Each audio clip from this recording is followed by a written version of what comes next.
नमस्ते, मैं हूं किशोर अजवाणी। घड़ी इशारा कर रही है 9 बजे रात का। वक्त 100 बात की एक बात का। आतंकी हमले के बाद भी अमरनाथ यात्रा नहीं रुकी और 3000 श्रद्धालुओं का जत्था अमरनाथ गुफा के लिए रवाना हो चुका है।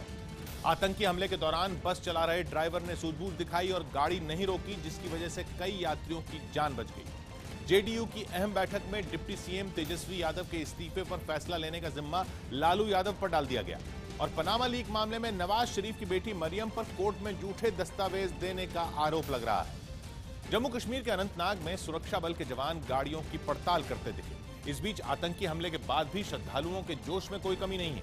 वहीं सरकार ने भी अमरनाथ यात्रा जारी रखने का फैसला लिया है। ऐसे में यात्रा के रास्ते में पड़ने वाले हर पड़ाव पर सुरक्षा के सख्त इंतजाम किए गए हैं। यात्रा की सुरक्षा बढ़ा दी गई, जिसके बाद जगह जगह जवान गाड़ियों की चेकिंग करते दिखे। वहीं यात्रा के लिए पहुंचे श्रद्धालुओं के उत्साह में भी कोई कमी नहीं आई और लोग दुगने जोश के साथ यात्रा में हिस्सा लेने के लिए आगे बढ़ रहे हैं। आपसी सामाजिक सौहार्द बनाए रखें और इसी तरह से हम अपनी एकता बताकर इस घटना को, इस दुखद घटना को हम कंडेम कर सकते हैं। वहीं अमरनाथ यात्रा के रास्ते में दुकान चलाने वाले कश्मीरी भी आतंकी हमले से बेहद नाराज दिखे। हम यही कहना चाहेंगे, आपका बहुत बहुत स्वागत करते हैं। जो कल घटना हुई है उसके लिए बहुत ही शर्मनाक। जम्मू कश्मीर सरकार और गृह मंत्रालय के बीच बातचीत के बाद अमरनाथ यात्रा जारी रखने का फैसला लिया गया था, जिसके बाद सुरक्षा में और ज्यादा इजाफा कर दिया गया। आतंकी हमले के बाद जम्मू कश्मीर की सीएम महबूबा मुफ्ती का एक वीडियो भी सामने आया, जिसमें वो आतंकी हमले में घायल हुए लोगों से मिलने पहुंची दिख रही और अस्पताल में सभी घायलों के बेड तक जाकर लोगों से बातचीत की। इस दौरान महबूबा मुफ्ती एक परिवार के सामने हाथ जोड़कर खड़ी हो गई। हम आपसे माफी मांगते हैं, क्या कर सकते हैं। आप लोग वहाँ से आए हैं हमारे लिए यहाँ यात्रा करने के लिए और हमने क्या किया आपके साथ। वहीं महबूबा मुफ्ती लगातार अधिकारियों के साथ बैठक कर हालात का जायजा लेने में जुटी रहीं। साथ ही सुरक्षा को बढ़ाने के लिए अधिकारियों को निर्देश दिए। तो दिल्ली में भी हाई लेवल बैठकों का दौर जारी रहा। केंद्रीय गृह मंत्री राजनाथ सिंह ने अपने आवास पर खुफिया और सुरक्षा एजेंसियों के बड़े अधिकारियों के साथ बैठक की, जिसमें अमरनाथ यात्रा की सुरक्षा बढ़ाने और आतंकियों के खिलाफ अभियान चलाने को लेकर चर्चा की गई। हालांकि सरकार की ओर से चल रही कवायद के बीच इस हमले पर सियासत भी गर्मा गई। कांग्रेस ने प्रधानमंत्री से जवाब मांगा। कांग्रेस कड़े शब्दों में निंदा करती है। इतिहास में दूसरी बार ऐसा हुआ, प्रधानमंत्री आगे बढ़कर वक्तव्य दें। वहीं बीजेपी ने विपक्ष को ऐसे माहौल में सियासत न करने की नसीहत दी। तो उसमें क्या कमी रही, क्या उसमें किस वजह से हुई, वो सारी चीजें सुरक्षा एजेंसियां और जो उपयुक्त एजेंसियां हैं, अप्रोप्रिएट एजेंसीज हैं, वो जांच करती हैं। हालांकि विपक्षी दल लगातार सुरक्षा में चूक को लेकर सरकार पर सवाल खड़े कर रहे हैं। वैसे ये सवाल सिर्फ विपक्षी ही नहीं बल्कि बीजेपी के अपने भी उठा रहे हैं। इस आतंकी हमले को लेकर केंद्र सरकार की सहयोगी शिवसेना ने निशाना साधा और इस बहाने केंद्र सरकार के दावों पर सवाल उठाए। जब नोटबंदी हुई थी तो सरकार ने कहा था आतंकवाद खत्म हो जाएगा, लेकिन मुझे लगता है ऐसा नहीं हुआ। तो वहीं विश्व हिंदू परिषद के नेता प्रवीण तोगड़िया ने भी इस हमले को केंद्र सरकार की नाकामी करार दिया। यह आतंकवाद को जम्मू कश्मीर में खत्म करने की सरकार की फेलियर का सर्टिफिकेट है। तोगड़िया ने भारत सरकार की कश्मीर को लेकर नीति की भी आलोचना की। वहीं हैदराबाद के सांसद असदुद्दीन ओवैसी ने भी केंद्र सरकार के खिलाफ मोर्चा खोल दिया और केंद्र सरकार से इस हमले की जवाबदेही तय करने की मांग की। साथ ही कश्मीर में बने माहौल के लिए बीजेपी के साथ पीडीपी को भी निशाने पर लिया। बीजेपी पीडीपी जब से गवर्नमेंट बनी, ना तो वहां पर कोई मैनेजमेंट है, ना तो वहां पर कोई गवर्नेंस है। ओवैसी ने राज्य सरकार और केंद्र सरकार पर सुरक्षा में लापरवाही बरतने का आरोप लगाया। तो जम्मू कश्मीर में राष्ट्रपति शासन लगाने की मांग भी तेज हो गई। खुद बीजेपी नेता सुब्रमण्यम स्वामी ने यह मांग सबसे पहले उठा दी। तो आरएसएस प्रचारक एमजी वैद्य ने पूरे कश्मीर को हिंदुओं के लिए असुरक्षित करार दे दिया। कश्मीर वैली में कश्मीरी पंडित नहीं रह सके, वहां पर हिंदू का जीवन खतरे में रहना, इसमें कोई आश्चर्य नहीं। वहीं आरएसएस के बयान पर जम्मू कश्मीर की पैंथर्स पार्टी ने पलटवार किया। मैं वैद्य साहब से बिल्कुल मुत्फिक नहीं हूं और मेरे ख्याल में आरएसएस के लोग भी मुत्फिक नहीं होंगे। पैंथर्स पार्टी समेत कश्मीर के कई नेताओं ने सूबे में हालात ठीक करने के लिए राष्ट्रपति शासन लगाने की वकालत की। हालांकि जम्मू कश्मीर के राजनीतिक दलों ने एक सुर से हमले की निंदा की और इसे कश्मीर की परंपरा और मूल्यों के खिलाफ करार दिया। इस कड़ी में जम्मू कश्मीर के पूर्व मुख्यमंत्री फारूक अब्दुल्ला ने एकजुट होने की अपील की। Please come in large numbers so that you can defeat these elements who want to destroy our nation. तो कश्मीरी आवाम और कश्मीर के सियासी दलों के रुख की तारीफ गृह मंत्री राजनाथ सिंह ने भी की। मैं बार बार कश्मीर की जनता को सैल्यूट करना चाहता हूँ। समाज के सभी सेक्शन ने उसे कंडेम किया है। आतंकी हमले के खिलाफ कश्मीर के कई संगठनों ने भी आवाज उठाई और इसकी निंदा की। 100 बात की एक बात यह कि अमरनाथ यात्रियों पर हमला होना यकीनन सुरक्षा में चूक की ओर इशारा कर रहा है, लेकिन ये मौका सियासत का नहीं, एकजुट होने का है ताकि आतंकियों के मंसूबों का मुंह तोड़ जवाब दिया जा सके। ये बात सभी सियासी दलों को समझनी चाहिए। जम्मू कश्मीर के उधमपुर में सड़क के बीच में कुछ लोग टायर जलाने लगे।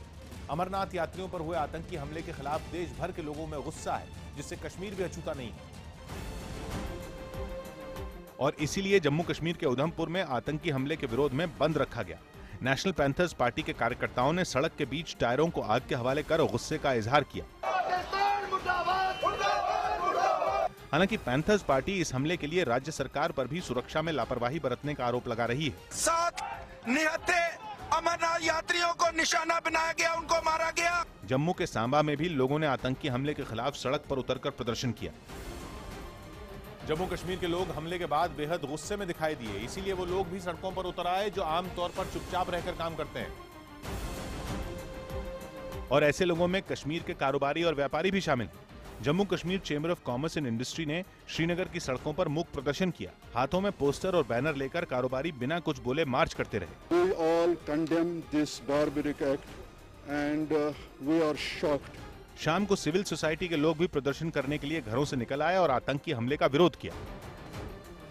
आतंकियों के खिलाफ गुस्सा केवल जम्मू कश्मीर में नहीं उठा, बल्कि देश के कई हिस्सों में पाकिस्तान मुर्दाबाद के नारे लगाते हुए लोग सड़कों पर उतर आए, जिनमें अहमदाबाद भी शामिल था, जहां केंद्र सरकार की सहयोगी पार्टी शिवसेना के कार्यकर्ता नारे लगाते हुए सड़क पर मार्च करने लगे। पाकिस्तान मुर्दाबाद और आतंकवाद मुर्दाबाद के नारे लगाते हुए इन कार्यकर्ताओं ने पाकिस्तान के झंडे को भी आग के हवाले कर दिया। तो हैदराबाद में बजरंग दल के कार्यकर्ता अपने गुस्से का इजहार करने सड़कों पर उतर आए। यहां बड़ी संख्या में जुटे कार्यकर्ताओं ने आतंकवाद का पुतला फूंका। 100 बात की एक बात यह है कि अमरनाथ यात्रियों के खिलाफ हुए हमले ने देश में आतंकियों के खिलाफ गुस्से को भड़का दिया है। ये गुस्सा आतंकियों को मुंह तोड़ जवाब दिए बगैर शांत होता नहीं दिख रहा है।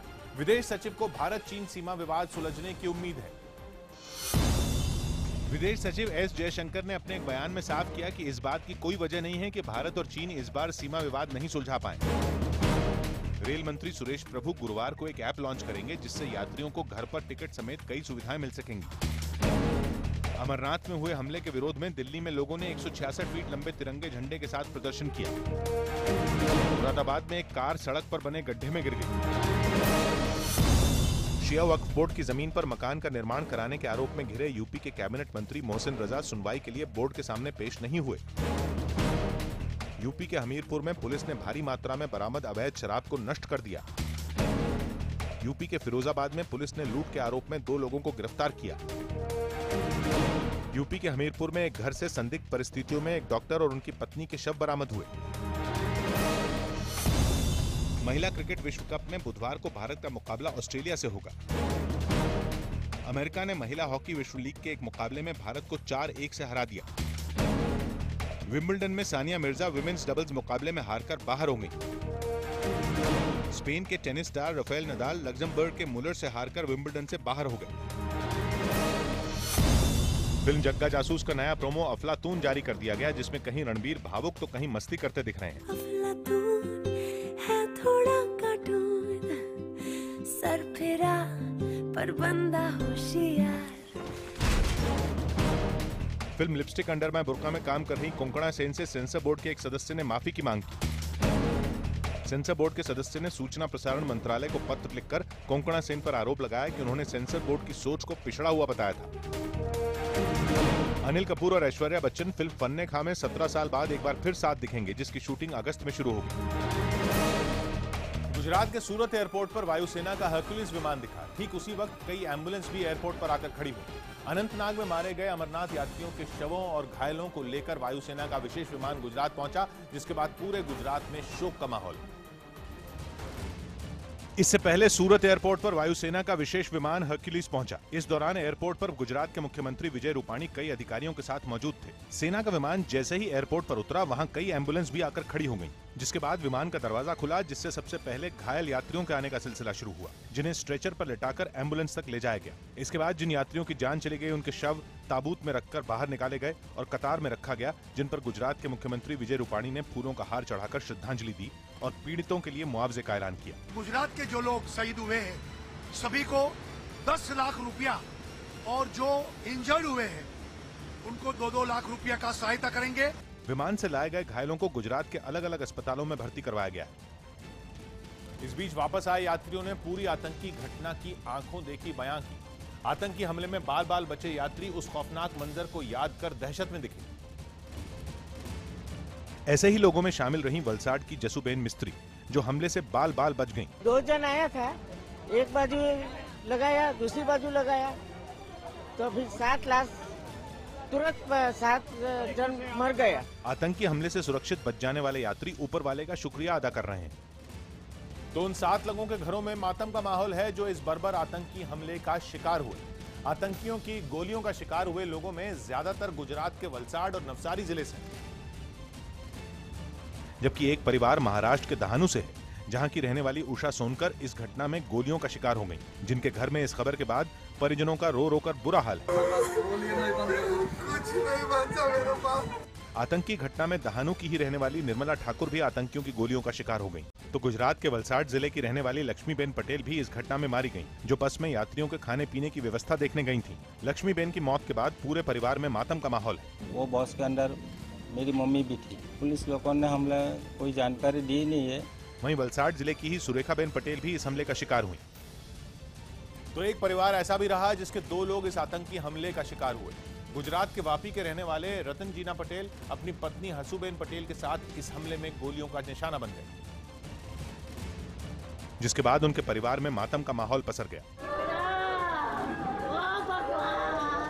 घटना की सूचना मिलने के बाद से ही पूरा परिवार सदमे में है, तो पूरे गांव में भी शोक की लहर दौड़ गई। लोग नाराज भी हैं और उनसे वो साफ साफ ये पूछ रहे हैं कि आखिरकार जो एक सीनियर सिटीजन थे जो सिर्फ अमरनाथ यात्रा दर्शन के लिए गए थे, उनकी क्या गलती थी। आतंकी हमले में नवसारी जिले की चंपाबेन पटेल की भी मौत हो गई। इस बीच सूरत में विमान के जरिए पहुंचाए गए शवों को हेलीकॉप्टर के जरिए मृतकों के घर तक पहुंचाया गया। सौभाग्य की एक बात यह कि अमरनाथ यात्रियों पर हुए कायराना आतंकी हमले ने 7 परिवारों की खुशियां छीन ली, तो साथ ही पूरे देश के लिए कभी न भूलने वाला जख्म दिया, जिसका असर लंबे वक्त तक महसूस किया जाता रहेगा। बड़ी खबर आ रही है, रिफत अब्दुल्ला दे रहे हैं।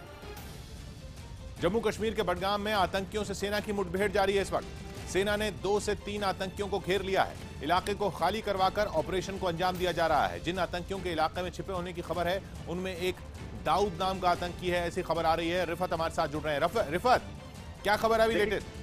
श्योर, बिल्कुल सही कहा आपने। अभी जो है एनकाउंटर शुरू हुआ कुछ देर पहले कॉर्डन किया गया था। काफी देर तक ये कॉर्डन चला और जो हमें इन्फॉर्मेशन मिल रही है 2 से 3 मिलिटेंट रडबुक गांव में बताए जा रहे हैं, वो छुपे हुए हैं और एनकाउंटर उनके साथ जारी है। उसमें से बताया जा रहा है कि श्रीनगर से ताल्लुक रखने वाला दाऊद शेख नामी मिलिटेंट भी शामिल है।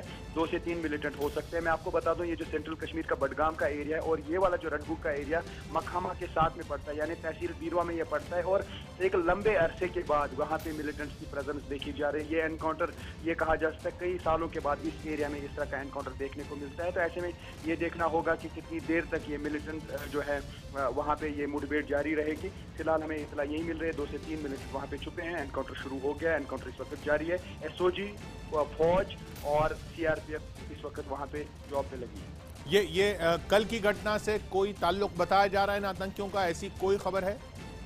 देखिए, अभी कह पाना मुश्किल है दाऊद शेख की एफिलिएशन किन किन के साथ है, लेकिन यहाँ पे जो ये एरिया है, क्योंकि ये सेंट्रल कश्मीर का बडगाम का एरिया है और बडगाम और अनंतनाग में काफ़ी डिफरेंस है। तकरीबन 70 से 80 किलोमीटर की दूरी पर ये दोनों जगह हैं। तो ऐसे में अभी ये नहीं कहा जा सकता है कि डायरेक्ट कोई इन्वॉल्वमेंट हो सकती है, लेकिन चूंकि मिलिटेंट जो है, अब ये देखना होगा कि ये जो 3 मिलिटेंट हैं इनकी एसोसिएशन किन के साथ।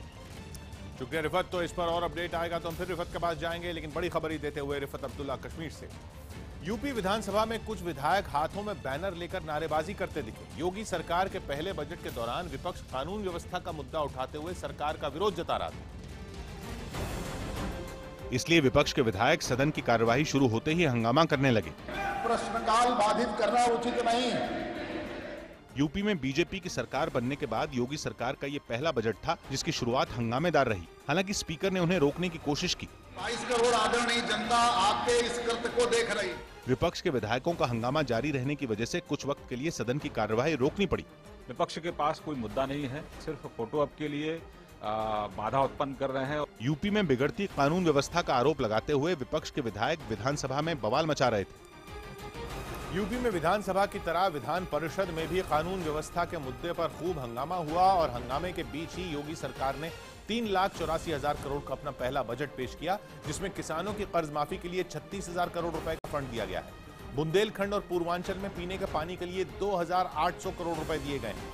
बजट में शिक्षा के लिए 66,599 करोड़ रुपए का प्रावधान है। अयोध्या में रामायण सर्किट, वाराणसी में बौद्ध सर्किट और मथुरा में कृष्ण सर्किट के लिए 1240 करोड़ रुपए दिए गए। इसके अलावा प्रसाद योजना के तहत अयोध्या, वाराणसी और मथुरा में विकास के लिए 800 करोड़ रुपए मंजूर किया गया, जबकि मथुरा में गीता रिसर्च इंस्टीट्यूट और कृष्ण म्यूजियम बनाने का भी ऐलान किया गया। इसके अलावा यूपी सरकार ने दिव्यांग पेंशन को 300 रुपए से बढ़ाकर 500 रुपए करने का भी ऐलान किया है। साथ ही मान्यता प्राप्त मदरसों में शिक्षा के लिए 394 करोड़ रुपए का फंड दिया। यही वजह रही कि सबका साथ सबका विकास का दावा करने वाली योगी सरकार का पहला बजट पेश होने के बाद मुख्यमंत्री ने खुद एक प्रेस कॉन्फ्रेंस की। फिजूल खर्ची पे रोक के साथ साथ हम लोगों ने लीकेजेस को भी रोका है। बजट सत्र शुरू होने से पहले योगी आदित्यनाथ ने बढ़ती जनसंख्या पर चिंता जताई थी। जनसंख्या स्थिरीकरण के कोई ठोस प्रयास नहीं किए तो 2023-24 तक खाद्यान्न का एक नया संकट देश के अंदर और दुनिया के अंदर पैदा हो सकता है। मुख्यमंत्री ने जनसंख्या और अनाज संकट से जुड़ा ये बयान विश्व जनसंख्या दिवस पर एक कार्यक्रम के दौरान दिया। सौभाग्य की एक बात यह कि योगी सरकार ने अपने पहले बजट में हर तबके को खुश करने की कोशिश की। हालांकि कानून व्यवस्था के मुद्दे पर विपक्ष के निशाने पर आई योगी सरकार बजट में इस मुद्दे पर कोई खास रोड मैप पेश नहीं कर पाई, जिसने विपक्ष को नए हमले का मौका दे दिया। जम्मू कश्मीर में चल रही अमरनाथ यात्रा पर हमले से पूरे देश में हड़कंप मचा हुआ है। आमतौर पर अमरनाथ यात्रा पर निकले जत्थे की सुरक्षा के पुख्ता इंतजाम होते हैं। इस बार पहली बार हेलीकॉप्टर से अमरनाथ यात्रा की निगरानी की जा रही है।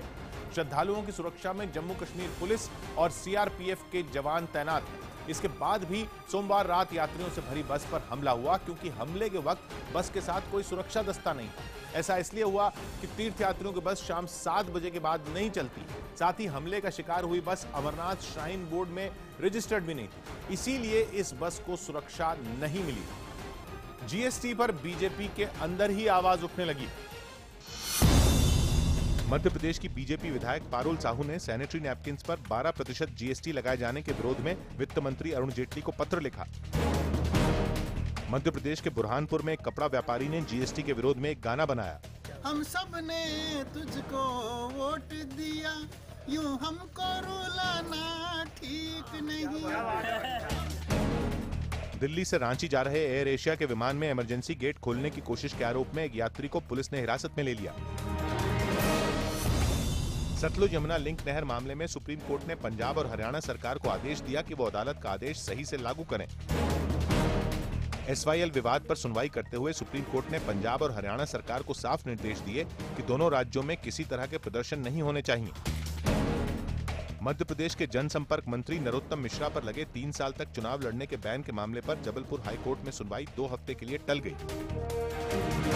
एनजीटी यानी नेशनल ग्रीन ट्रिब्यूनल ने पतंगबाजी के लिए नायलॉन और किसी सिंथेटिक सामग्री से बने मांझे पर रोक लगा दी।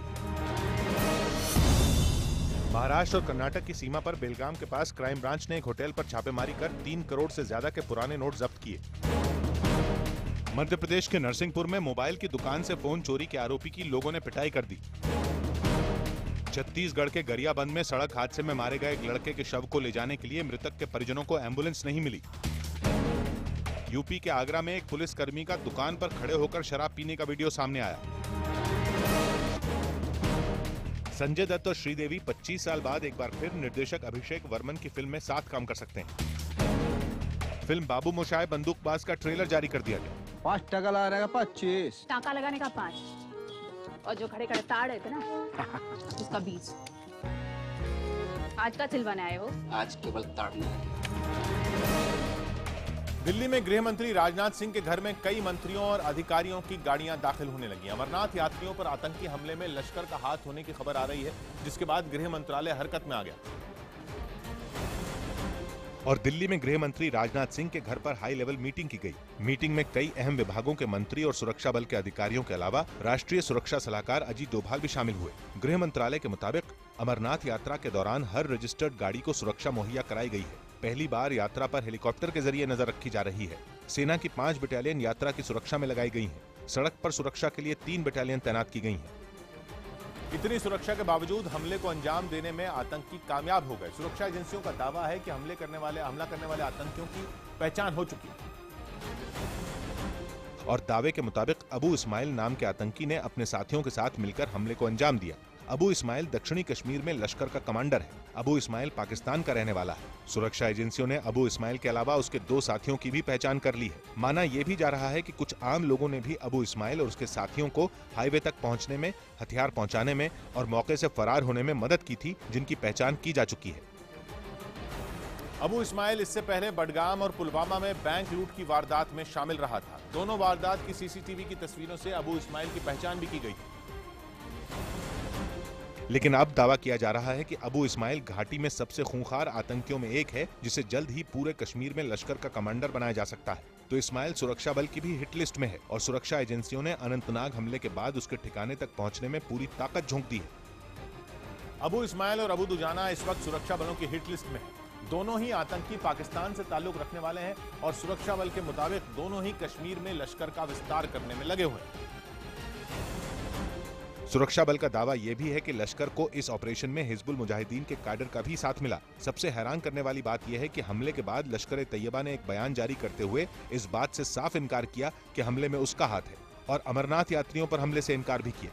हालांकि सूत्रों के मुताबिक सुरक्षा एजेंसियां ये मानकर चल रही हैं कि जमीन पर काम कर रहे आतंकियों पर उनके कमांडर का नियंत्रण कम हो गया है और आतंकी संगठनों में फूट पड़ चुकी है। यही वजह है कि आतंकी अपने संगठनों की विचारधारा से उलट जाकर भी हमलों को अंजाम दे रहे हैं। तो शाम होते होते जम्मू कश्मीर सरकार ने गृह मंत्रालय को हमले पर रिपोर्ट भेज दी। इससे पहले जम्मू कश्मीर की सीएम महबूबा मुफ्ती ने कैबिनेट की मीटिंग की, जिसमें महबूबा मुफ्ती सरकार के मंत्रियों के अलावा सुरक्षा एजेंसियों के आला अधिकारी भी शामिल हुए। मीटिंग में अमरनाथ यात्रा को पुख्ता सुरक्षा मुहैया कराने और आतंकियों का नेटवर्क तोड़ने पर चर्चा हुई। इससे पहले जम्मू कश्मीर के राज्यपाल NN वोहरा ने भी एक हाई लेवल मीटिंग की। मीटिंग में सेना प्रमुख बिपिन रावत समेत तमाम सुरक्षा एजेंसियों के अफसर शामिल हुए। सेना प्रमुख ने अनंतनाग हमले से जुड़ी जानकारी ली और मल्टी एजेंसी सेंटर का मुआयना किया। सूत्रों के मुताबिक सेना ये मानकर चल रही है कि श्रीनगर, पुलवामा और पंपोर में 250 से 300 आतंकी सक्रिय हो सकते हैं, जिनका खात्मा फिलहाल सेना की प्राथमिकताओं में पहले नंबर पर है। सौभाग्य की एक बात यह कि आतंकी हमले के बाद देश की खुफिया और सुरक्षा एजेंसियां हरकत में हैं और इस बात के साफ संकेत मिल रहे हैं कि जल्द ही आतंकियों के खिलाफ कश्मीर में निर्णायक ऑपरेशन चलाया जा सकता है। पटना में जेडीयू के प्रवक्ता नीरज सिंह पत्रकारों के सवालों का जवाब बीच में छोड़कर चले गए, जो जेडीयू की बैठक के बाद मीडिया के सामने आए। बैठक में जेडीयू ने तेजस्वी यादव पर फैसला लेने का जिम्मा आरजेडी पर डाल दिया। इससे पहले जेडीयू की बैठक की जानकारी देने सामने आए जेडीयू के प्रवक्ता नीरज सिंह एक सवाल पर फंस गए और सवाल का जवाब दिए बगैर ही उठकर चले गए। इसी मामले में प्रधानमंत्री के पास गए थे कंप्लेन लेकर दलन सिंह, शिवानंद तिवारी और शरद यादव। उस समय वो सही था, आज आप गठबंधन में है तो गलत हो गया। हालांकि प्रेस कॉन्फ्रेंस में जेडीयू ने साफ कर दिया कि तेजस्वी पर लगे आरोपों की सफाई आरजेडी को देनी चाहिए। अगर आरोप लगा है तो तथ्यों का विवरण जनता के बीच पेश किया जाना ये जनमानस की अपेक्षा है और हम उम्मीद करते हैं कि ऐसा होगा। सूत्रों के मुताबिक जेडीयू ने बैठक में आरजेडी को फैसला लेने के लिए 4 दिन का वक्त दिया है और आखिरी फैसला करने की सारी जिम्मेदारी नीतीश कुमार को दी। जेडीयू की बैठक से बाहर निकले पार्टी के वरिष्ठ नेता रमई राम ने खुलकर बैठक में किए गए अहम फैसले की बात मानी और साफ कर दिया कि 4 दिन बाद बड़ा फैसला हो सकता है। इस सभी के सुन के पक्ष विपक्ष का जो उचित निर्णय होगा, मुख्यमंत्री 4 दिन के बाद कुछ फैसला सुनाएगा। वैसे बैठक से पहले भी जेडीयू नेताओं ने भ्रष्टाचार पर कोई समझौता न करने की बात कही थी, जिसका इशारा बैठक के बाद जेडीयू ने दे दिया। यानी बिहार में महागठबंधन के भविष्य का फैसला आरजेडी के रुख के बाद तय होगा। हालांकि आरजेडी के नेता सोमवार को हुई पार्टी की बैठक में पहले ही तेजस्वी के साथ एकजुटता जता चुके हैं।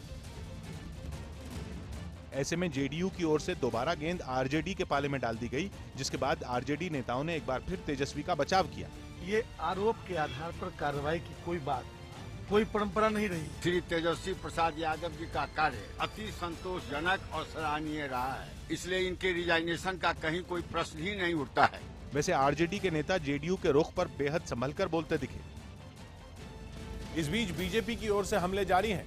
बीजेपी नेता सुशील कुमार मोदी ने एक बार फिर नीतीश कुमार को चुनौती दी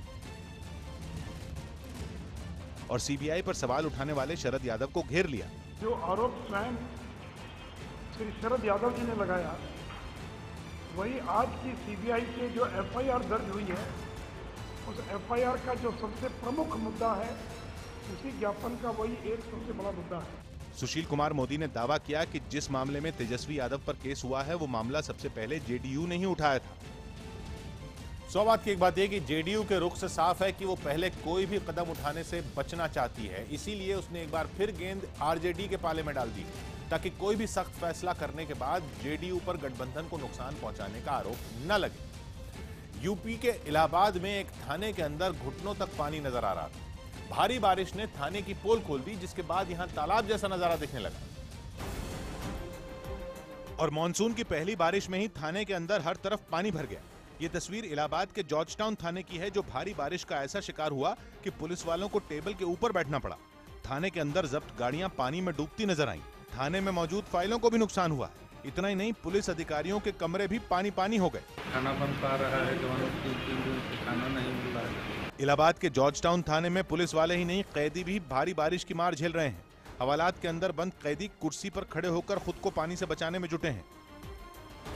100 बात की एक बात है कि यूपी के इलाहाबाद शहर का सीवेज सिस्टम करीब 100 साल पुराना है, जिसे दुरुस्त करने के लिए अब तक सिर्फ कागजी कवायद ही हुई है। यही वजह है कि हर बार बारिश में इलाहाबाद पानी पानी हो जाता है। जम्मू कश्मीर हाईवे पर बटिंगू में सुरक्षा बल के जवान सड़क के किनारे खोजबीन करने लगे। हाईवे पर अमरनाथ यात्रियों से भरी बस पर हुए आतंकी हमले की जांच जारी है और अब तक ये नहीं पता लग पाया है कि आतंकी हमले को अंजाम देने में कामयाब कैसे हुए।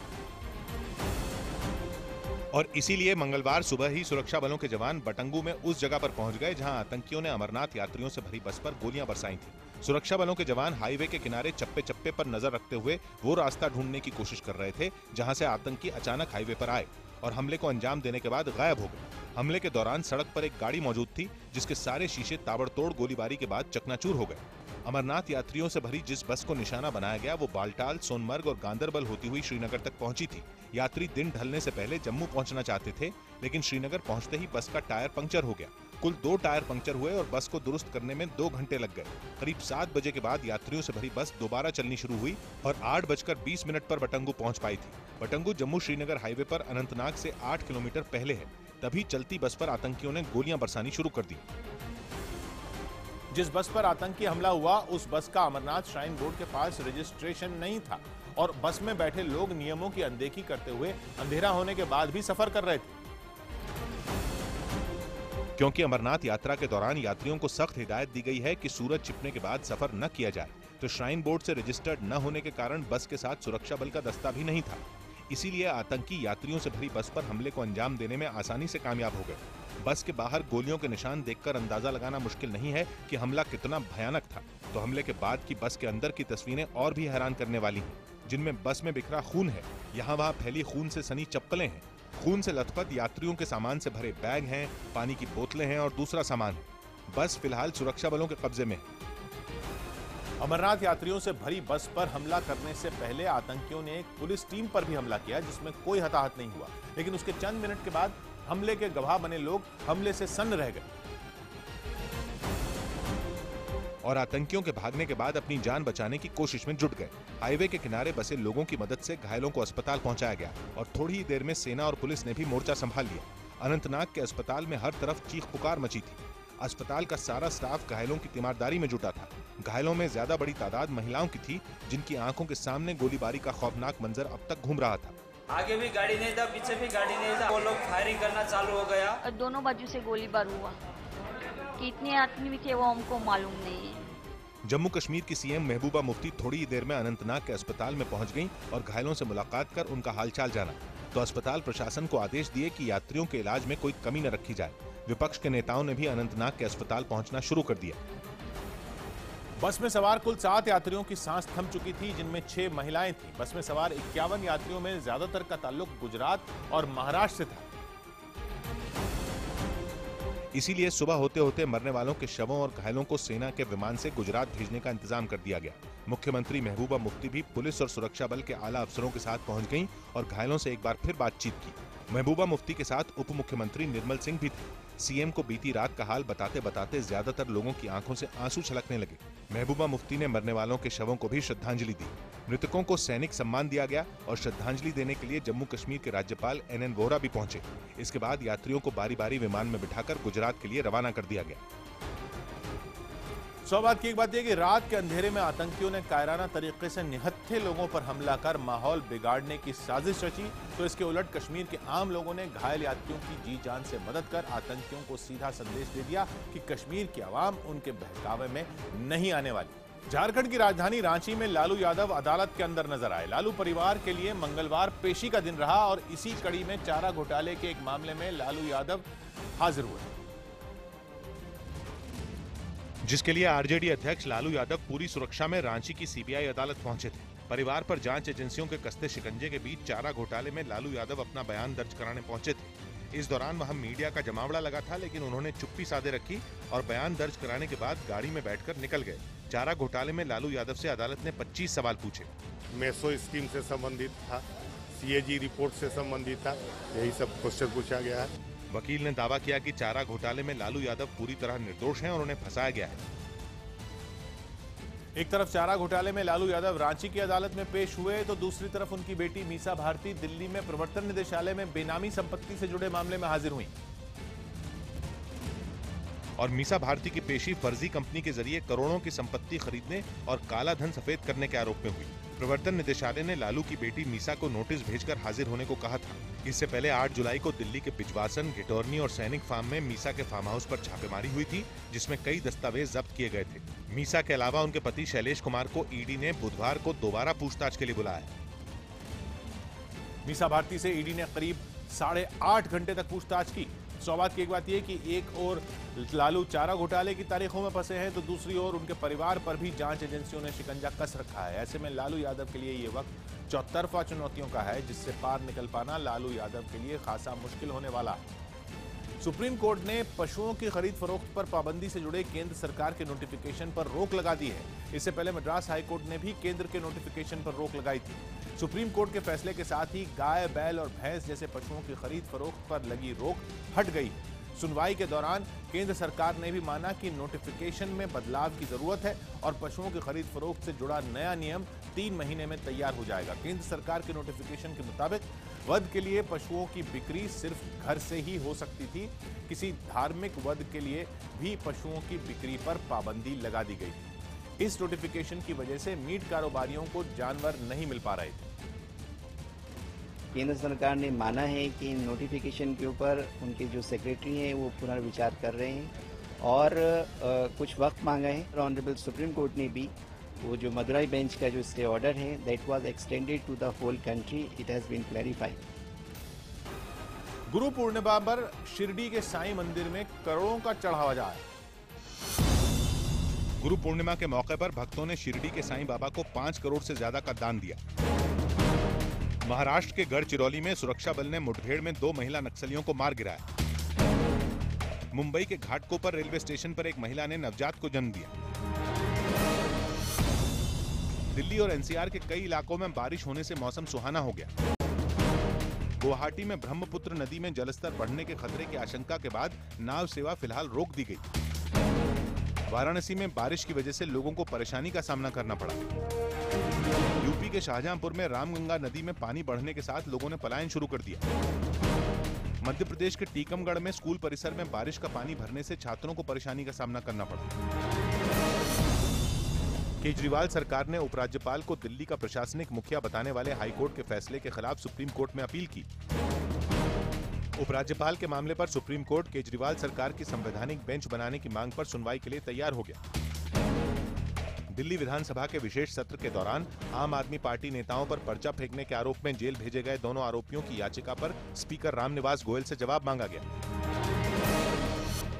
मुंबई में खुली गाड़ी में खड़े एक शख्स को कुछ लोग माला पहनाकर ला रहे थे। अनंतनाग में आतंकी हमले के वक्त बस के ड्राइवर सलीम ने कई यात्रियों की जान बचा ली। इस बहादुरी के लिए देश भर में सलीम की तारीफ हो रही। और इसीलिए जब सलीम मुंबई में अपने घर पहुंचा तो लोगों ने उसका दिल खोलकर स्वागत किया। एक खुली गाड़ी में खड़े सलीम के आसपास लोगों की भारी भीड़ थी और सलीम के गले में फूल मालाएं डाली गई थी। जैसे ही सलीम अपने घर पहुंचा, उसने गाड़ी से उतरने के बाद अपनी बेटी को सीने से लगा लिया। परिवार के बाकी लोगों ने भी सलीम को बुरी तरह से घेर लिया। पूरे मोहल्ले और सलीम के परिवार के लिए सलीम किसी भी फिल्मी हीरो से बढ़कर था, जिसने अपनी बहादुरी से कई लोगों की जान बचा ली। सलीम के मुताबिक उसकी बस के साथ कुछ और बसें अमरनाथ से लौट रही थीं, लेकिन रास्ते में बस का टायर पंक्चर होने के कारण उसकी बस दूसरी बसों से पीछे रह गई और हाईवे पर अंधेरे के बीच अकेले दौड़ने को मजबूर हो गई। तभी आतंकियों ने सामने से बस पर अंधाधुंध गोलियां चलानी शुरू कर दी। जबरदस्त फायरिंग चली, 50 से 60 गोलियां चली। लेकिन ताबड़तोड़ गोलीबारी से सलीम घबराया नहीं और नीचे झुककर खुद को बचाते हुए बस चलाता रहा। मैं बस से रुकाया, मैं चलता ही रहा। 2 किलोमीटर के बाद बुलेट के कैंप में रुकाया, उनको बताया। वटंगू में जहां हमला हुआ वहां से करीब 2.5 किलोमीटर दूर सुरक्षा बल का कैंप था। सलीम ने बिना डरे लगातार बस चलाते हुए यात्रियों को सुरक्षा कैंप तक पहुंचा दिया, जहां पुलिस और सुरक्षा बलों ने यात्रियों की मदद की। घायल यात्रियों के साथ सलीम दोपहर में श्रीनगर से सेना के विशेष विमान में गुजरात पहुंचे, लेकिन इससे पहले ही सलीम की बहादुरी की कहानी देश भर में पहुंच चुकी थी। इसीलिए जब सेना का विमान सूरत पहुंचा तो मीडिया के कैमरे घायल यात्रियों के बीच बस के ड्राइवर शेख सलीम को ढूंढने लगे। गुजरात के CM Vijay Rupani, deputy CM Nitin Patel और पुलिस के आला अधिकारियों ने सलीम से मुलाकात की और उसकी बहादुरी के लिए उसे बधाई दी। सीएम विजय रूपाणी ने खास तौर पर सलीम को धन्यवाद दिया। सलीम को गुजरात गवर्नमेंट की ओर से मैं धन्यवाद देता हूं। वीरता पुरस्कार के लिए गुजरात सरकार रेकमेंड करेगी। गुजरात सरकार ने ऐलान किया है कि वो सलीम को वीरता पुरस्कार देने के लिए भारत सरकार को सिफारिश भेजेगी। बहादुरी के लिए देश भर से तारीफ बटोरने वाले सलीम के परिवार का सिर भी गर्व से ऊंचा हो गया। ये वही परिवार था जो सोमवार देर रात तक सलीम की सलामती की दुआ कर रहा था। और जब परिवार को पता चला कि सलीम की वजह से कई जिंदगियां सलामत रह पाईं, तो परिवार में ईद जैसी खुशियां छा गई। सलीम की मां रजिया को भी अपने बेटे पर नाज है। दुआ मांगी कि मेरा बच्चा हमेशा ऐसा नाम रोशन करे। सलीम के घर पहुंचने से पहले ही आसपास के लोगों ने घर पर बधाइयां पहुंचाना शुरू कर दिया और जश्न की तैयारी शुरू हो गई। बलसर वालों को बुलाएंगे और उनका स्वागत करेंगे। हमको बहुत प्राउड फील हो रहा है उनके ऊपर। शेख सलीम कई साल से ड्राइविंग करके परिवार का पेट पाल रहा है और पिछले 8 साल से लगातार हर साल यात्रियों को अमरनाथ की यात्रा पर लेकर जाता है। हालांकि घटना के वक्त बस को कौन चला रहा था, इसे लेकर भी विवाद गहरा गया है, लेकिन सौभाग्य की एक बात यह कि बस के यात्री भी सलीम के ही बस चलाने की बात कर रहे हैं। ऐसे में सलीम की हर ओर तारीफ हो रही है, जिसने मुश्किल हालात में भी हौसला नहीं खोया। दिल्ली में संसद भवन परिसर में हुई विपक्ष की बैठक में सोनिया गांधी और शरद यादव साथ साथ बैठे। इस बैठक में गोपाल कृष्ण गांधी को विपक्ष ने अपनी तरफ से उपराष्ट्रपति पद का उम्मीदवार घोषित किया। इससे पहले विपक्ष की बैठक में नेताओं के आने का सिलसिला शुरू हुआ। सोनिया गांधी यहां राहुल गांधी और अहमद पटेल के साथ पहुंची, जिसके बाद पूर्व प्रधानमंत्री मनमोहन सिंह आए। इसके बाद बैठक शुरू हुई, जिसमें कांग्रेस नेता गुलाम नबी आजाद खड़े होकर एक कागज पढ़ते दिखे। गोपाल कृष्ण गांधी के नाम का प्रस्ताव टीएमसी ने किया, जिसका यहां मौजूद 18 दलों के नेताओं ने एक सुर से समर्थन किया। बैठक में खुद सोनिया गांधी ने गोपाल कृष्ण गांधी के नाम का ऐलान किया।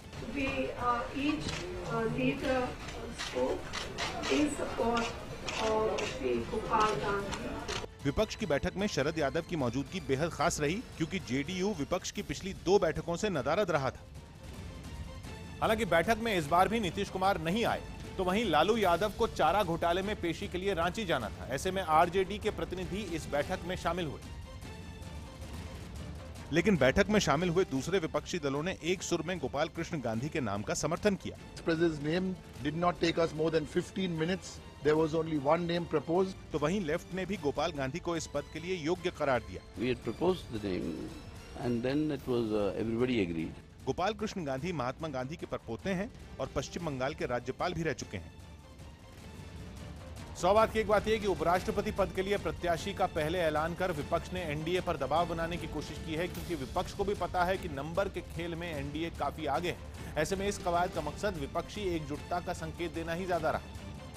पाकिस्तान के प्रधानमंत्री नवाज शरीफ एक बड़ी मुसीबत में फंस गए हैं। पनामा पेपर लीक मामले में नाम आने के बाद उनकी बेटी मरियम शरीफ ने जो दस्तावेज जेआईटी को सौंपे थे, उस सवालों में घिर गए हैं। जांच एजेंसी ने अपनी रिपोर्ट में कहा है कि उस दस्तावेज में उन कागजों में एक वाक्य कैलिब्री फॉन्ट में लिखा हुआ था। कैलिब्री फॉन्ट में लिखा था, जबकि कैलिब्री फॉन्ट माइक्रोसॉफ्ट ने 31 जनवरी 2007 को लॉन्च किया था। वहीं मरियम नवाज शरीफ के सौंपे ये दस्तावेज साल 2006 के थे। सवाल खड़ा हो रहा है कि जब कागज 2006 के हैं तो ऐसा फॉन्ट कैसे इस्तेमाल हुआ जो 2006 में था ही नहीं। जेआईटी ने पाकिस्तान की सुप्रीम कोर्ट को अपनी रिपोर्ट सोमवार को दी थी। जेआईटी ने रिपोर्ट में नवाज शरीफ और उनके परिवार पर भ्रष्टाचार का केस चलाने की सिफारिश की है। जीएसटी को टालने की याचिका अदालत ने खारिज कर दी। मुंबई हाईकोर्ट ने जीएसटी को 1 साल तक टालने की याचिका को खारिज कर दिया। एनजीटी ने नालों की सफाई पर एमसीडी और दिल्ली सरकार से रिपोर्ट मांगी। नागालैंड के राज्यपाल ने मुख्यमंत्री शिरोजेली लिजित्सु को 15 जुलाई से पहले सदन में बहुमत साबित करने को कहा। मुंबई की हाजी अली दरगाह के पास अतिक्रमण के मसले पर सुप्रीम कोर्ट ने राज्य सरकार को फटकार लगाई और अवैध निर्माण हटाने का आदेश दिया। दार्जिलिंग बंद के बीच कलकत्ता हाईकोर्ट ने अलग अलग मामलों को लेकर केंद्र और राज्य सरकार से जवाब मांगा। गोरखा जनमुक्ति मोर्चा के नेताओं ने 15 जुलाई से अनिश्चितकालीन भूख हड़ताल करने का ऐलान किया। पश्चिम बंगाल के बुद्धिजीवी वर्ग से जुड़े कुछ लोगों ने पीएम मोदी को खत लिखकर दार्जिलिंग हिंसा का विरोध किया और हालात सामान्य करने के लिए जरूरी कदम उठाने की मांग की। मध्य प्रदेश के जबलपुर में एक छात्र ने स्कूल के शिक्षक पर अश्लील हरकत करने का आरोप लगाया। यूपी के बलरामपुर में पुलिस ने अपहरण के फर्जी मामलों में दोनों बच्चों को सही सलामत बरामद कर 3 लोगों को गिरफ्तार कर लिया। यूपी के बदायूं में एक महिला ने यौन शोषण और हत्या की साजिश रचने के आरोप में मुस्लिम धर्मगुरु समेत 7 लोगों के खिलाफ केस दर्ज कराया। यूपी के बलिया में नाबालिग के गैंगरेप के आरोप में पुलिस ने 4 आरोपियों को गिरफ्तार किया। आखिरी घंटों में हुई शेयरों की बिक्री के बावजूद शेयर बाजार रिकॉर्ड ऊंचाई पर बंद हुए। सेंसेक्स 31 अंक ऊपर 31,747 पर पहुंच गया। निफ्टी 15 अंक चढ़कर 9,786 पर बंद हुआ। पंजाब की एक महिला मीडिया कर्मियों को अपने पति की तस्वीर दिखाने लगी। मोसुल में आईएसआईएस की ज्यादतियों का शिकार बने 39 भारतीयों के परिवार अब उम्मीद कर रहे हैं कि सरकार उनके अपनों को भारत वापस लाएगी। और उन्हीं 39 भारतीयों में एक बलवंत राय भी हैं। इसीलिए मोसुल के आतंकियों के कब्जे से छूटने के बाद बलवंत राय की पत्नी ज्ञानो मीडिया को पति की तस्वीर दिखाने लगी। वो उम्मीद कर रही हैं कि अब सरकार उनके पति को भारत वापस ले आएगी। ਅੱਜ ਚਲੋ ਇਹਨੇ ਇਹੀ ਕਹਿਣਾ ਵੀ ਜਦੋਂ ਵੀ ਸ਼ਹਿਰ ਆਜ਼ਾਦ ਹੋ ਜਾਊਗਾ ਅਸੀਂ ਲੈ ਆਵਾਂਗੇ। तो सुरजीत मिन्हास के घर में भी लोगों को उम्मीद है कि 3 साल से आतंकियों के कब्जे में रहे सुरजीत अब घर जरूर वापस आ जाएंगे। सरकार ਦੇ ਅੱਗੇ ਇਹੀ ਗੁੰਜਾਇਸ਼ ਆ कि जिन्नी जल्दी हो सके ਸਾਡੇ ਪੰਜਾਬੀਆਂ ਨੂੰ ਵਾਪਸ ਲਿਆਂਦਾ ਜਾਵੇ। आईएसआईएस ने जिन 39 भारतीयों को अगवा किया था उनमें बड़ी संख्या पंजाब से ताल्लुक रखने वाले लोगों की है। तो सरकार अगवा हुए भारतीयों को वापस लाने के मुद्दे पर विपक्ष के निशाने पर आ गई है। कांग्रेस अब सरकार पर दबाव बना रही है कि अगवा भारतीयों को जल्द से जल्द भारत लाया जाए। और इसीलिए कांग्रेस नेता मनीष तिवारी ने भी मोसुल की लड़ाई का जिक्र अपनी प्रेस कॉन्फ्रेंस में कर दिया और अगवा हुए भारतीयों के सुरक्षित लौटने की कामना भी कर दी। बड़ी लड़ाई वहां पे हुई है और इस परिस्थिति में यही उम्मीद की जानी चाहिए कि वो सुरक्षित हों और वापस आ जाएं। इस बीच विदेश मंत्रालय ने भी बयान जारी कर दिया जिसके मुताबिक इराक ने भारत को 39 लोगों की तलाश में मदद का भरोसा दिया है। इराक में भारतीय राजदूत ने इराक की एजेंसियों के साथ मिलकर तलाशी अभियान शुरू कर दिया है। मोसुल में फंसे भारतीयों को बचाने के लिए सरकार ने कोशिश तेज कर दी है। इस सिलसिले में विदेश राज्य मंत्री वीके सिंह इराक के इरबिल पहुंच चुके हैं और भारतीय दूतावास के अफसरों के जरिए लापता लोगों को तलाशने में जुटे हैं। जल्दी हो सके हम उनको लेकर आए। अब बाकी जो चीज़ें हैं वो तो वहीं पर जाकर सोची जाएंगी कि कैसे खोज शुरू की जाए, किस किस को लिया जाए। लगता है कि हम उनको सकुशल ले आएंगे। सौ बात की एक बात यह कि मोसुल अब पूरी तरह इराकी सेना के कब्जे में आ चुका है, जिसके बाद वहां फंसे भारतीयों के परिजनों की उम्मीद बढ़ गई है। ऐसे में भारत सरकार को भी वहां फंसे लोगों को लाने की हर मुमकिन कोशिश करनी चाहिए। यूपी में वाराणसी स्टेशन पर पुलिस वाले सामान की जांच करते नजर आए। अमरनाथ यात्रियों पर हुए हमले के बाद कांवड़ यात्रा को लेकर अलर्ट जारी हुआ है, जिसके बाद निगरानी बढ़ा दी गई। इसलिए वाराणसी स्टेशन पर यूपी पुलिस की टीम जांच अभियान चला रही है। इस दौरान स्टेशन पर एक एक सामान की पड़ताल की जा रही है। बैग को खुलवाकर तलाशी चल रही है। अमरनाथ यात्रा पर हुए हमले के बाद कांवड़ यात्रा पर मंडरा रहे खतरे की वजह से पुलिस ने सुरक्षा सख्त कर दी है। यही वजह है कि कांवड़ियों के सामान की भी तलाशी ली गई। जल भरने वाले लोटे को भी खोलकर देखा गया। संदिग्ध वस्तु सभी लोग दिखाई पड़ रहे हैं, उनकी गहनता के साथ हमारी पूरी टीम बाहर से भी फोर्स आई है, सब लोग मिलकर चेक कर रहे हैं। वाराणसी में अलर्ट को देखते हुए ट्रेन की भी सघन जांच हो रही है। यूपी के मुख्यमंत्री योगी आदित्यनाथ ने खतरे की वजह से कांवड़ यात्रियों को पहचान पत्र साथ रखने की सलाह दी है। हालांकि हमले के अलर्ट के बावजूद श्रद्धालुओं में कांवड़ यात्रा को लेकर उत्साह कम नहीं हुआ। यूपी में अलर्ट की वजह से मथुरा के मंदिरों में भी सुरक्षा बढ़ा दी गई है। साथ ही अमरनाथ यात्रियों पर हमले के बाद उत्तराखंड के हरिद्वार में भी हाई अलर्ट जारी कर दिया गया, जिसके बाद उत्तराखंड की पुलिस ने हरिद्वार में जांच अभियान छेड़ दिया। हर की पैड़ी पर श्रद्धालुओं की तलाशी ली गई। सावन के महीने में जल भरने के लिए भारी तादाद में कांवड़ लेकर श्रद्धालु आते हैं, इसलिए पुलिस सुरक्षा में कोई कसर नहीं छोड़ना चाहती। अमरनाथ यात्रा पर आतंकी हमले के बाद हरिद्वार पुलिस के बड़े अधिकारियों ने सुरक्षा की समीक्षा के लिए बैठक भी की। शुरुआत से ही हम लोगों ने एहतियात बरती हुई है। हमले के अलर्ट के बावजूद हरिद्वार के कांवड़ यात्रियों में कोई खौफ नहीं है। आतंकवाद या किसी घटना किसी का डर नहीं है। हरिद्वार में सोमवार से ही कांवड़ यात्रा शुरू हो गई है, जिसकी वजह से स्टेशन पर भी सुरक्षा के कड़े इंतजाम किए गए हैं। यूपी और उत्तराखंड ही नहीं, दिल्ली में भी सुरक्षा बढ़ा दी गई है। कांवड़ यात्रा की वजह से दिल्ली में भी चौकसी बरती जा रही है, जिसकी झलक नई दिल्ली स्टेशन पर दिखी। यहाँ दिल्ली पुलिस के जवान गाड़ियों को रोककर तलाशी ले रहे हैं। नई दिल्ली रेलवे स्टेशन पर यहाँ पर गाड़ियों की चेकिंग की जा रही है, क्योंकि किसी भी तरह का कोई जोखिम दिल्ली पुलिस नहीं लेना चाहती, क्योंकि कांवड़ यात्रा आज से दिल्ली और यूपी समेत कई जगह शुरू हो चुकी है। अमरनाथ यात्रियों पर हमले के बाद दिल्ली पुलिस की स्पेशल सेल ने एडवाइजरी भी जारी की, जिसके मुताबिक भीड़ वाले इलाकों, व्यस्त बाजार, एयरपोर्ट और बस स्टैंड पर चौकसी बरतने को कहा गया है। इसके अलावा कांवड़ यात्रियों की जगह पर एंटी टेरर स्क्वाड और क्विक रिस्पांस टीम को मौजूद रहने का निर्देश दिया गया है।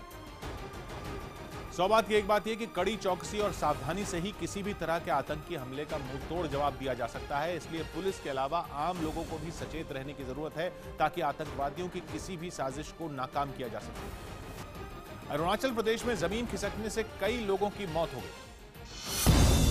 अरुणाचल प्रदेश के पापमपारे में जमीन खिसकने से 14 लोगों की मौत हो गई। नागालैंड के दीमापुर में पुराना लोहे का पुल गिरने से 4 लोगों की जान चली गई। केंद्रीय मंत्री सुभाष भामरे ने अपने 1 महीने का वेतन महाराष्ट्र में किसानों की कर्ज माफी के लिए दे दिया।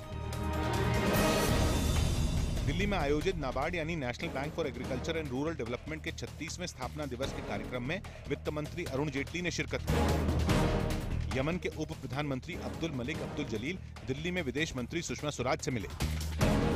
केंद्रीय मंत्री उमा भारती ने उज्जैन में महाकाल मंदिर में पूजा अर्चना की।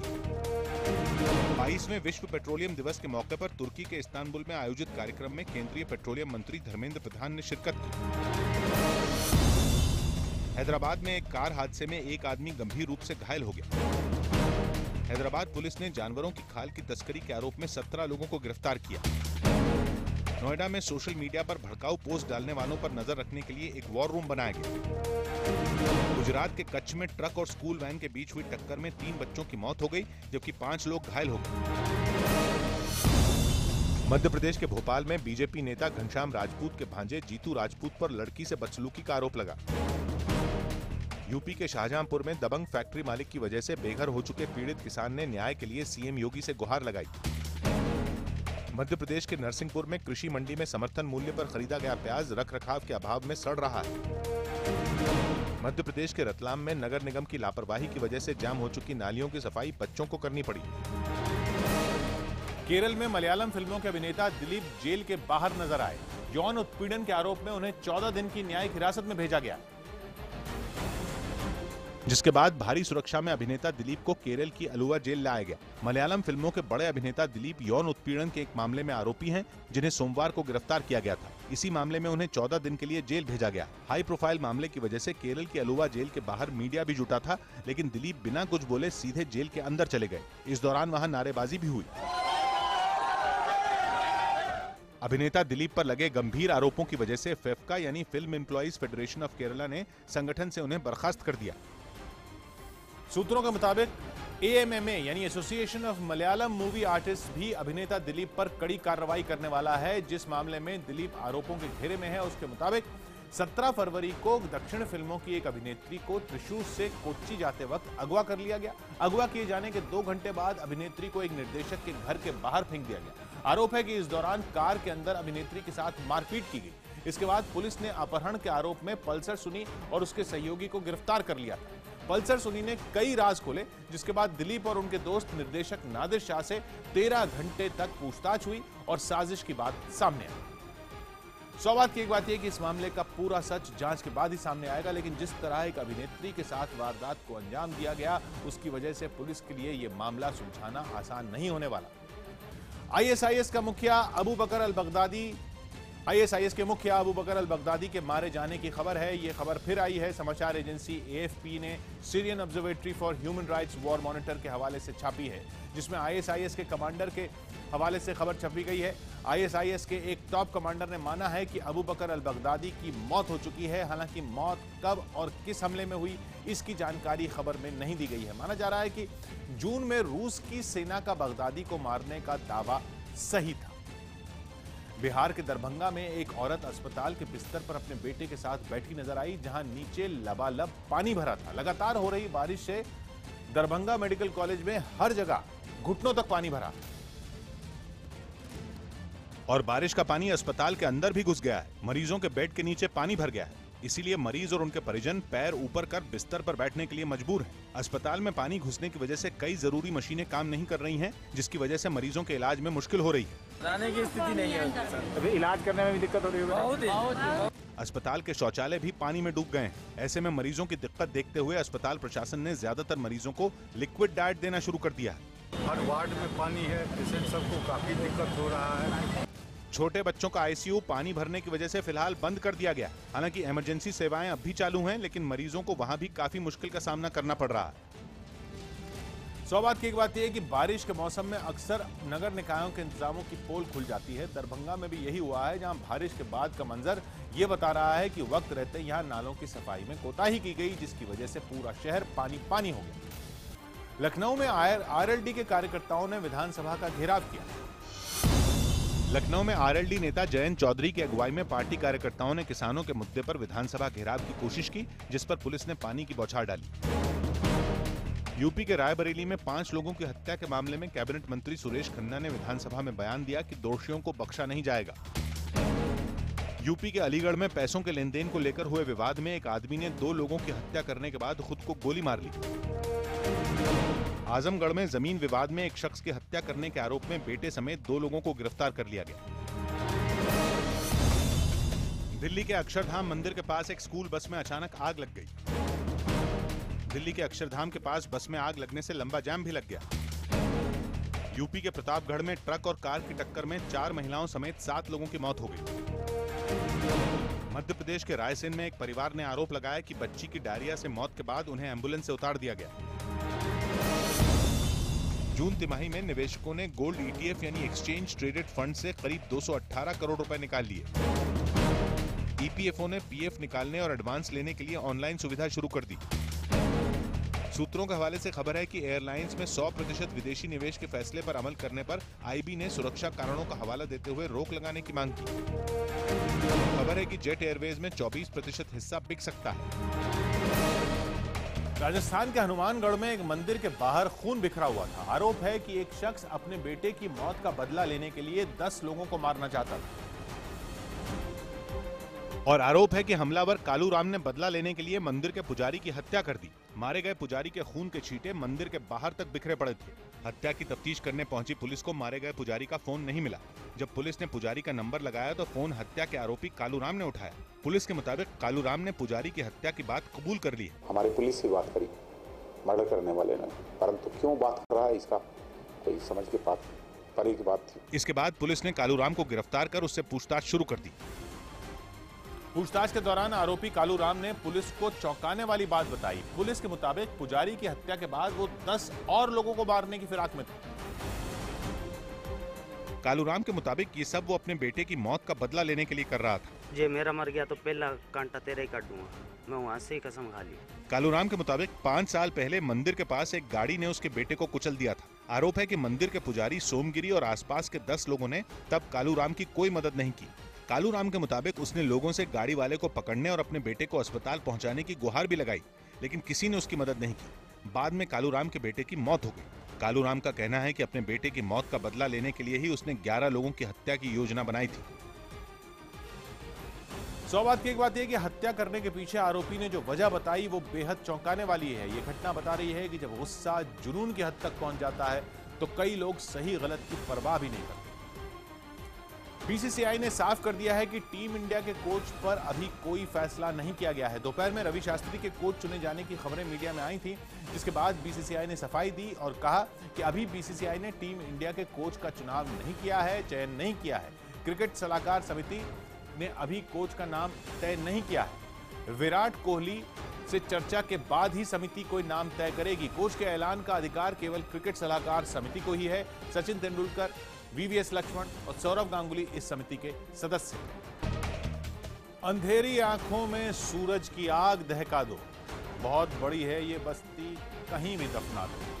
100 बात की एक बात कही निदा ने, अभी मरा नहीं, जिंदा है आदमी शायद, यहीं कहीं उसे ढूंढो, यहीं कहीं होगा। मिलते हैं कल, घड़ी जब इशारा करेगी 9 बजे रात का, वक्त फिर होगा 100 बात की एक बात।